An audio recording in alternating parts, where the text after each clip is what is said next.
L'essentiel de l'actualité avec Lionel Durel. Bonjour à tous, voici votre journal audio de la mi-journée de ce lundi 28 janvier 2019 avec 24matin.fr. La mortalité routière en recul historique, mais les 80 km/h sont toujours sur la sellette. Le gouvernement doit annoncer aujourd'hui une baisse historique du nombre de tués sur les routes en 2018, mais l'avenir de la limitation de vitesse à 80 km/h entrée en vigueur en juillet reste menacé. En pleine crise des Gilets jaunes, le secrétaire d'État à l'Intérieur, Laurent Nunez, a également dévoilé mercredi une première tendance sur le réseau à baisser à 80 km/h. Selon de premiers chiffres provisoires sur ce réseau secondaire, entre le 1er juillet 2018 et le 31 décembre 2018, le nombre de morts a baissé de 13% par rapport à 2017, a-t-il affirmé au Sénat.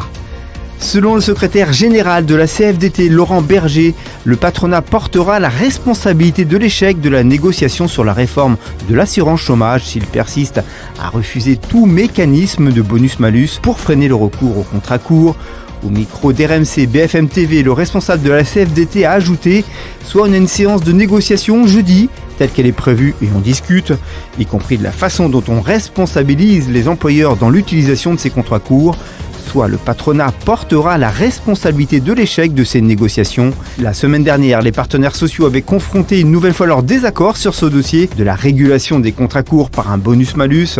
Le patronat avait mis sur la table une liste de propositions alternatives jugées floues, voire provocantes, par les syndicats. L'INSEE publiera mercredi sa première estimation de la croissance française en 2018, attendue en nette baisse par rapport aux chiffres de 2017, la conséquence d'une série de déconvenus et d'imprévus venus fragiliser la politique économique du gouvernement. Fini l'euphorie qui avait marqué la première année du quinquennat d'Emmanuel Macron.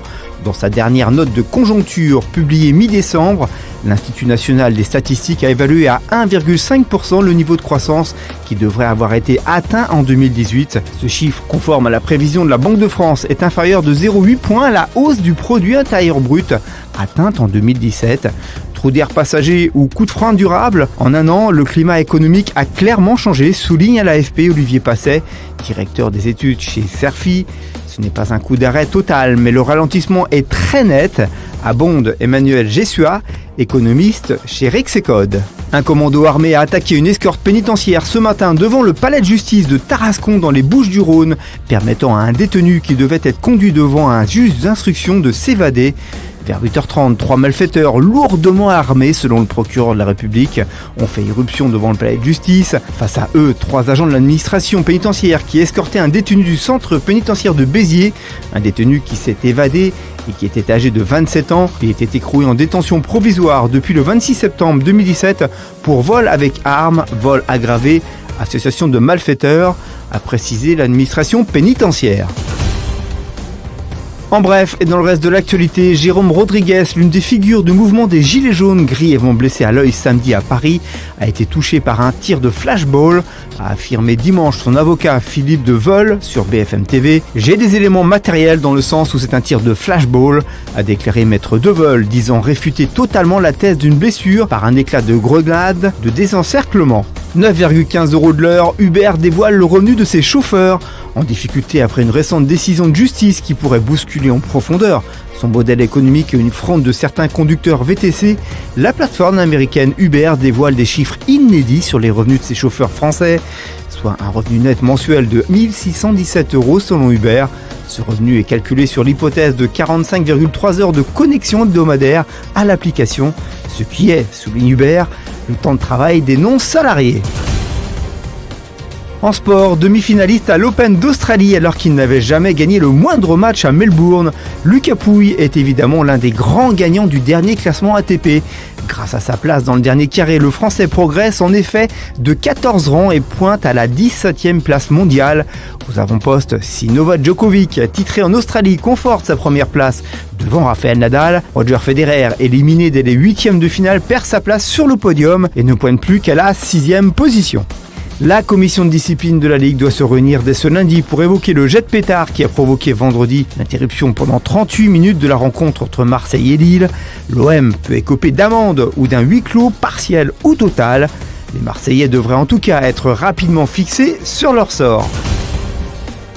L'actualité du divertissement, Henri Chapier, critique de cinéma et célèbre animateur à la télévision de l'émission Le Divan, où il interviewait des personnalités culturelles et politiques, est décédé dans la nuit à l'âge de 85 ans, a annoncé dimanche la Maison européenne de la photographie qu'il avait cofondée.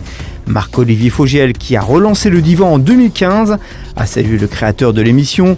Henri était pour moi un modèle qui m'a transmis le flambeau de façon extrêmement bienveillante. Je ne me voyais pas reprendre cette émission sans son approbation, a-t-il réagi auprès de l'AFP. On conclut ce journal avec votre météo de demain matin, mardi, qui verra une nouvelle perturbation aborder la façade atlantique avec des pluies intermittentes et du vent. À l'avant, les nuages dominent avec quelques giboulées de neige dans le nord-est. Beau temps entre la Côte d'Azur et la Corse.